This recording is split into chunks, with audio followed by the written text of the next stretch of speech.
Class 11 आज आगे topic पढ़ेंगे क्रियात्मक समूह के आधार पर वर्गीकरण।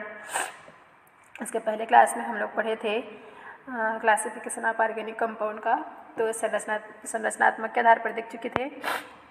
आज देखते हैं classification based on functional group. क्या क्रियात्मक समूह के लिए देखो, जैसा कि हम जानते हैं सभी कार्बनिक यौगिक हाइड्रोकार्बन के व्युत्पन्न माने जाते हैं, ठीक। अर्थात उनके जनक कौन है? हमारा हाइड्रोकार्बन ही है, जो हाइड्रोजन कार्बन से बने यौगिक। तो हाइड्रोकार्बन से किसी एक या अधिक हाइड्रोजन परमाणु को क्या करना? प्रतिस्थापित करना, विस्थापित कर। जब कोई अन्य एक या अधिक परमाणु, ठीक, क्या करेंगे? जो हाइड्रोकार्बन रहेंगे उनमें से एक या एक हाइड्रोजन परमाणु क्या करेंगे? विस्थापित कर देंगे। और जब कोई अन्य या एक अधिक परमाणु या परमाणुओं का समूह बंध बनाता है, ठीक है। आगे देखते हैं।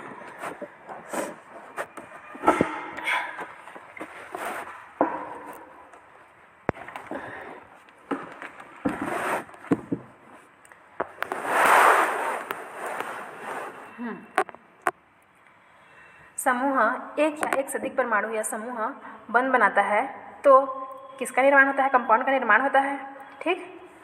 इस यौगिक के गुण तथा लक्षण उस संस्थापित समूह के विशिष्ट लक्षणों पर निर्भर करती है। किसका? जो हमारा यौगिक कंपाउंड बनेगा उसका गुण किस पर? उसका गुण तथा उसका लक्षण उस समूह के विशिष्ट लक्षणों पर निर्भर करती है। अब उस समूह में क्या क्या लक्षण देखने को मिलेगा, हम लोग इसको आगे देखेंगे।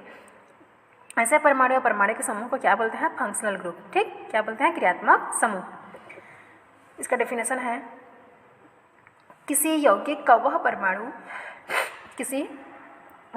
वह परमाणु परमाणुओं का समूह या हिस्सा जो यौगिक के गुणों का निर्धारण करता है, ठीक। अब हमारे जो कंपाउंड होंगे, जो हाइड्रोकार्बन होंगे, उनके साथ जो यौगिक, उन पर विस्थापन से जो यौगिक निर्मित होंगे उनमें एक ग्रुप होंगे, फंक्शनल ग्रुप। तो क्या होगा? वो समूह या हिस्सा जो यौगिक के गुणों का निर्धारण करता है, वही जो फंक्शनल ग्रुप जोड़े रहेगा, उसी के आधार पर हम लोग उसका जो हमारा यौगिक होगा, जो फंक्शनल ग्रुप होगा, उसी के आधार पर यौगिक के उसको क्या हम लोग पता कर सकते हैं? उसकी कैरेक्टर क्या है, उसके लक्षण क्या हैं, उसकी प्रॉपर्टी क्या है, उसके गुण क्या है, इसका हम लोग किसके द्वारा निर्धारण करेंगे? क्रियात्मक समूह के द्वारा, ठीक।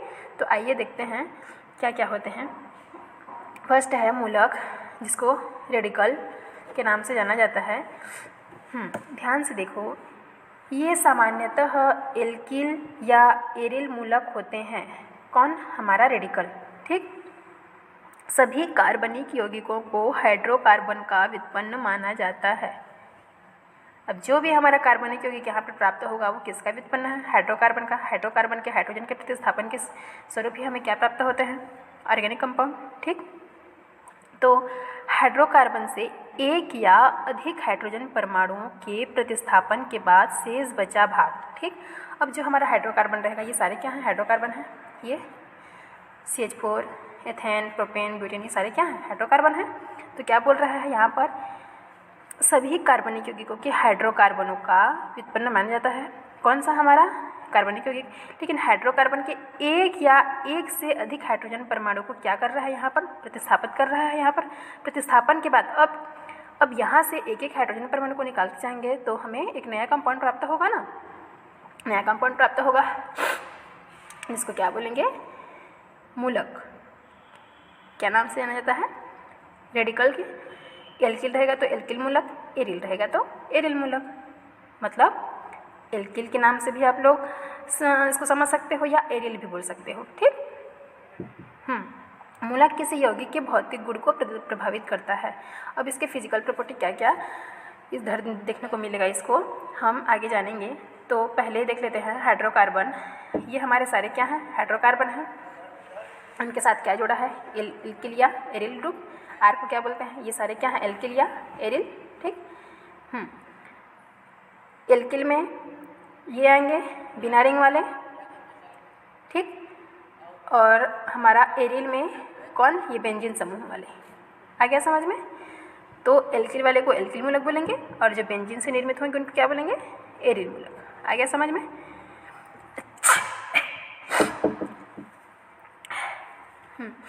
तो देखते हैं हाइड्रोकार्बन एल्केन यहाँ पर है RH, H हमारा क्या है हाइड्रोजन, R यहाँ पर हमारा एल्किल ग्रुप है।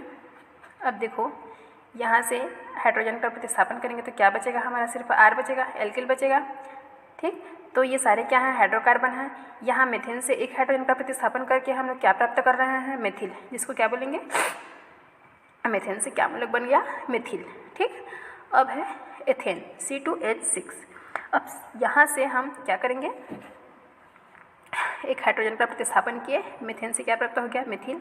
यहाँ पर C2H6 से एक हाइड्रोजन का प्रतिस्थापन किए, क्या प्राप्त हो गया एथिल। ठीक, यहाँ पर प्रोपेन। इसी प्रकार आप लोग देखते जाना क्या क्या बनते जाएगा, प्रोपेन से प्रोपिल, ब्यूटेन से ब्यूटिल, पेंटेन से पेंटिल और एरिन से एरिल, बेंजीन से क्या बन रहा है फेनिल। ठीक, C6H5 एक एक हाइड्रोजन प्रतिस्थापित करते जा रहे हैं और क्या प्राप्त हो रहा है हम लोग को, ये सारे क्या हैं इनका मूलक, जो किससे प्राप्त हुए हैं, हमारे जो हाइड्रोकार्बन है उनके एक हाइड्रोजन का प्रतिस्थापित करने पर। आ गया समझ में। अब देखो हाइड्रोकार्बन के ये क्या थे, ये सारे एल्केन वाले थे, मतलब सिंगल बन वाले। अब डबल बन वाले देखते हैं हाइड्रोकार्बन, ये एथिन है, डबल बन, कार्बन की संख्या 2 है, 2 वाले को क्या बोलते हैं एथेन से एथिन। कितने कार्बन वाले हैं 3 कार्बन, प्रोपिन।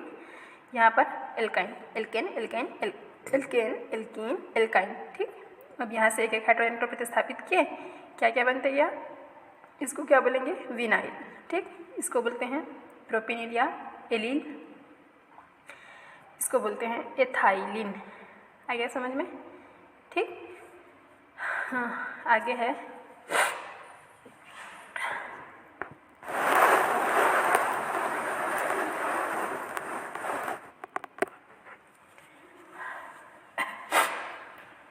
अल्किल मूलक में 3 अथवा अधिक कार्बन परमाणु होने पर विभिन्न समावयवी रूपों में रहता है। ठीक, एल्किल मूलक में 3 या अधिक। अब हम लोग यहाँ पर कितना देख रहे थे, 2 3 देख रहे थे, लेकिन अब क्या देखेंगे 3 या 3 से अधिक। तो इनका समावयता, इनकी समावयवी रूप होता है। ठीक, और सूत्र तो समान होंगे, लेकिन सिर्फ किस में चेंजेस आएगा, संरचना सूत्र में। ठीक, उसी को क्या बोलेंगे हम लोग, यहाँ पर समावयता देखने को मिलेगा यहाँ पर। तो प्रोपिल निम्न एल्किल समूह है, कौन हमारा प्रोपिल, जो 2 समावयवी संरचनाओं में रहता है। जैसे ये देखो, ये क्या बना है प्रोपेन से, मेथेन एथेन, ये methane methane ethane propane 3 carbon वाला, तो इसको क्या बोल रहे हैं इल, एल्किल के लिए इल। तो यहाँ पर N प्रोपिल। ठीक, यहाँ पर इसकी संख्या है वो, क्योंकि इधर ये श्रृंखला में नहीं है ना इधर, इसलिए क्या बोलेंगे इसको N प्रोपिल। और यहाँ पर ये बीच वाले कार्बन की वैलेंसी को प्री कर रहा है, कौन, ये हमारा मेथिल समूह, इसलिए इसको क्या बोलेंगे आइसो। इससे पहले भी मैं पढ़ाई थी, तो इसको क्या बोलेंगे आइसो प्रोपिल, 3 कार्बन वाले हैं इसलिए। हाँ, यहाँ पर देखो क्या बोल रहा है, ब्यूटिल समूह 4 समावयवी संरचनाओं में रहता है। कौन, हमारा butyl, methane ethane propane butane. ठीक, कितने समावयता बता रहे हैं यहाँ पर, 4 समावयवी, तो N ब्यूटिल बन रहा है ये इसको। अब देखो यहाँ पर N प्रोपिल बन रहा था, तो यहाँ पर क्या बन रहा है N ब्यूटिल, 4 कार्बन वाले हैं। तो इसी प्रकार इसका आइसोब्यूटिल भी हम लोग इसको बना सकते हैं। जैसे यहाँ पर इसको मैं इधर जोड़ दूँ, ठीक, और यहाँ का एक हाइड्रोजन को, ये कम होगा। अगर इस वाले को मैं यहाँ जोड़ दूँ तो क्या हो जाएगा, यहाँ पर CH3 हो जाएगा और यहाँ पर CH हो जाएगा। तो इसको क्या बोलेंगे, क्या बोल सकते थे हम लोग, आइसोब्यूटिल बोल सकते थे ना। अगर ये कब के कंडीशन में, अगर ये CH2 को यहाँ जोड़ दूँ और एक हाइड्रोजन यहाँ से कम कर दूँ, तो क्या हो जाएगा, ये आइसोब्यूटिल। सेम लेख है जैसे N प्रोपिल से आइसोप्रोपिल बना, इससे इसी प्रकार हम लोग N ब्यूटिल से आइसोब्यूटिल भी बना सकते हैं। ठीक, कार्बन की वैलेंसी को ध्यान देना, सभी जगह कार्बन की संयोजकता कंप्लीट हो रही है। हाँ, अब देखते हैं एल्किल हैलाइड एल्केन का हैलोजन व्युत्पन्न है। कौन, एल्किल हैलाइड किसका, एल्केन का हैलोजन व्युत्पन्न है। ये तो जानते हो, सिंपल है, सरल है। ये हमारा एल्केन है, यहाँ से हैलोजन का क्या करेगा, हाइड्रोजन को रिमूव करेगा और जो हमारा हाइड्रोजन ग्रुप है वो आकर किस में जुड़ेगा, एल्किल में। तो क्या प्राप्त हो गया, एल्किन हैलाइड। आ गया समझ में। चूँकि RH के गुण X द्वारा निर्धारित होते हैं, अब हमारा एल्किल हैलाइड है उसका, अब देखो यहाँ पर जो हमें एल्किल हैलाइड प्राप्त हुआ है, इनके सारे प्रॉपर्टी हम किसके आधार पर जानेंगे? ये जो फंक्शनल ग्रुप जुड़ा है हमारा हैलोजन, ठीक, इसी के आधार पर हम इस पूरे एल्किल हैलाइड के इसका गुण, इसके क्रियात्मक समूह, इसकी संरचना सूत्र सबको हम लोग जानेंगे। ठीक, तो यहाँ पर X द्वारा निर्धारित होती है, अतः X को हम यहाँ पर क्या बोलेंगे? क्रियात्मक समूह, फंक्शनल ग्रुप। अब इस एल्किल हैलाइड में सबसे यहाँ इसके हर चीज़ की जानने के आधार किसको मानेंगे हम लोग? सिर्फ X हैलोजन समूह को। आया समझ में। वैसे R स्वतः भी एक समूह है। अब हमारे जो ये एल्केन है वो भी है समूह है, जो एल्किल समूह या एरिल समूह हो सकता है। ठीक, यहाँ पर सिंगल बन वाला है इसलिए क्या? एलिफेटिक है, इसलिए इसको क्या बोलेंगे? Alkane, alkyl. और अगर ये बेंजीन समूह वाला होता तो इसको क्या बोलते हैं? एल। आया समझ में। ठीक,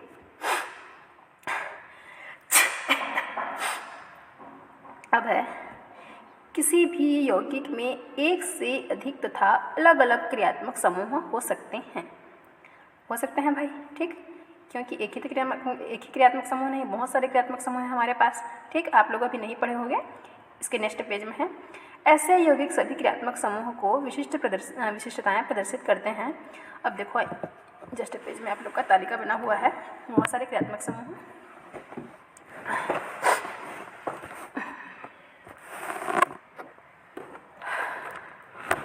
एक मिनट, ये तालिका देखो। विभिन्न कार्बनिक यौगिक में उपस्थित कुछ प्रमुख क्रियात्मक समूह निम्नांकित सारणी के द्वारा उदाहरण सहित दर्शाए गए हैं। ठीक, ये सारे क्या हैं? क्रियात्मक समूह हैं। इसको ऐसे भी बना सकते हैं, ये बॉन्ड के आधार पर, जिससे उसकी संयोजकता हम लोग को कंप्लीट होती दिखाई देगी।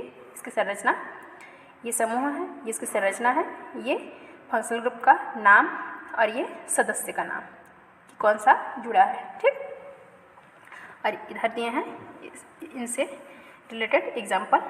फर्स्ट है X, इसको क्या बोलते हैं? इसके क्रियात्मक नाम को हेलो बोलते हैं। सदस्य का नाम क्या है? Halogen compound. ठीक, इससे जो कंपाउंड में उसको क्या बोलेंगे? Halogen compound. देखो यहाँ पर उदाहरण दिया है CH3CH2Br। अब दो कार्बन वाले हैं, क्या बोलेंगे? एथिल, Br का ब्रोमाइड। आ गया समझ में। OH को क्या बोलते हैं? हाइड्रोक्सिल। बॉन्ड के द्वारा ऐसे भी इसको दर्शा सकते हैं। ठीक, हाइड्रोक्सिल क्रियात्मक समूह का नाम। सदस्य समूह क्या है? एल्कोहल। ठीक, और उदाहरण है देखो यहाँ पर, इसको क्या बोलेंगे? Ethyl alcohol, CH3CH2OH। क्या बोलेंगे? दो कार्बन वाला एथिल, और क्या ग्रुप जुड़ा है? हाइड्रोक्सिल, तो इसको क्या बोलेंगे? एल्कोहल। ठीक, इसके अकॉर्डिंग ये OR को क्या बोलते हैं? एल्कोक्सी। ठीक, और इसके सदस्य समूह का नाम क्या है? ईथर। तो अब यहाँ पर क्या होगा? अब दो एल्किल है यहाँ पर, ये एथिल, तो क्या बोलेंगे इसको? डाई। शब्द दोनों के लिए यूज करेंगे, डाई और एथिल। और ये O हमें किसको बता रहा है? ईथर को, इसलिए इसको क्या बोलेंगे? Die ethyl ether. ठीक, अब है फॉर्मेल्डिहाइड ग्रुप।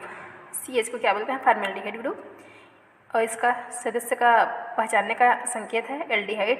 तो इसको क्या बोलेंगे? जब भी CHO किसी भी हमारी इधर एल्केन से जुड़ा रहेगा, इसको क्या बोलेंगे? एसिटिल्डिहाइड। यहाँ पर दो कार्बन वाले हैं इसलिए एसिटिल्डिहाइड। ठीक, यहीं से ही इसका कार्बन का नाम इसका काउंटिंग कर लेते हैं, इसलिए दो कार्बन है तो एसिटिल्डिहाइड। ठीक, नेक्स्ट है कार्बोक्सिल। ठीक, कितने? देखो COOH,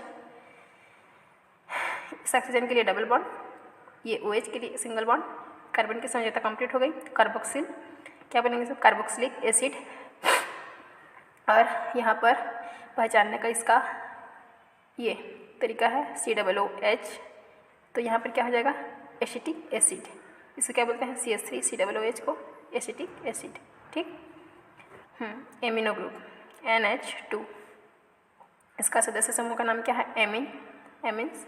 अब यहाँ पर दो कार्बन है इसलिए क्या बोलेंगे? Ethyl amine. ठीक, फिर है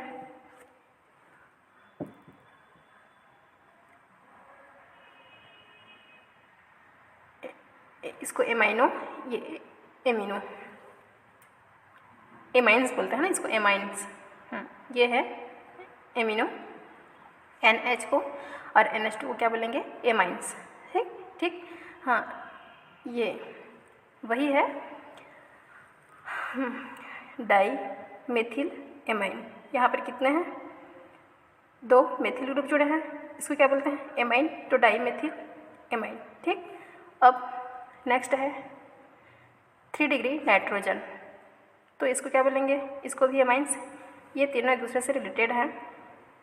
अब यहाँ पर ट्राई मेथिल एमाइन, देखो यहाँ पर कितने CH3 हैं, 3 CH3 हैं, 3 कार्बन वाले, तो 3 के लिए ट्राई और क्या ग्रुप है, मेथिल ग्रुप जुड़े हैं, और हमारा जो फंक्शनल ग्रुप के आधार पर इधर क्या बोलेंगे, इसको ट्राईमेथिल एमीन।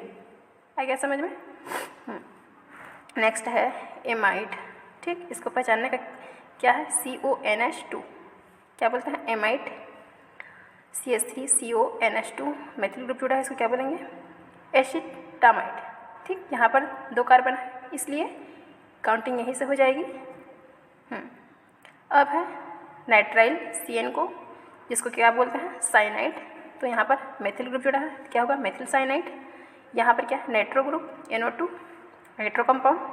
अगर नाइट्रो ग्रुप वहीं पर जुड़ेगा तो क्या बोलेंगे इसको, CH2NO2 नाइट्रो एथेन। ठीक, इसके लिए नाइट्रो 2 कार्बन के लिए, एथेन सिंगल बनवाना है। अब ये क्या है, RCOO या COOR, इसको एस्टर बोलते हैं, क्या बोलते हैं, एस्टर। अब यहाँ पर CH3 COO CH3, तो क्या होगा, मेथिल एसीटेट बोलते हैं इसको। आ गया समझ में, मेथिल एसीटेट या मेथिल एस्टर भी बोल सकते हो। 2 और है,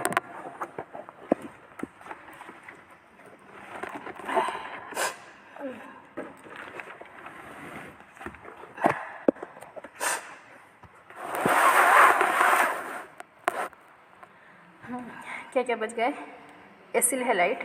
ठीक, COX, यहाँ पर COX को क्या बोलेंगे, एसिल हैलाइड। ठीक, तो देखो यहाँ पर इसका जो पहचानने का ये समूह का नाम है, क्या बोलेंगे, एसिल हैलाइड्स। CH3COCl को क्या बोलते हैं, एसिटिल क्लोराइड। आगे समझ में, क्या बोलेंगे इसको, एसिटिल क्लोराइड। यहाँ X हमारा क्या है, हाइड्रोजन ग्रुप है यहाँ पर। ठीक, तो X की जगह में क्या है, यहाँ पर जुड़ा है क्लोरीन है, तो एसिटिल क्लोराइड। ठीक, अब यहाँ पर एक है एसिड एनहाइड्राइड। ठीक, यहाँ पर CO 2 में है, 2 अणु और 1 ऑक्सीजन। ये कितने ठो हैं, 2 ठो और 1 ऑक्सीजन। इसका एसिड एनहाइड्राइड सदस्य समूह का नाम है एसिड एनहाइड्राइड। अब यहाँ पर अगर मेथिल के साथ जुड़े हैं तो क्या बोलेंगे इसको, एसिटिक एनहाइड्राइड। कार्बन का जो काउंटिंग है नाम का यहीं से स्टार्ट होगा, 1 2 2 के लिए एसिटिक एनहाइड्राइड। ठीक, आगे के चैप्टर को पढ़ेंगे जी। आज मेरी तबीयत ठीक नहीं है। ठीक, धन्यवाद।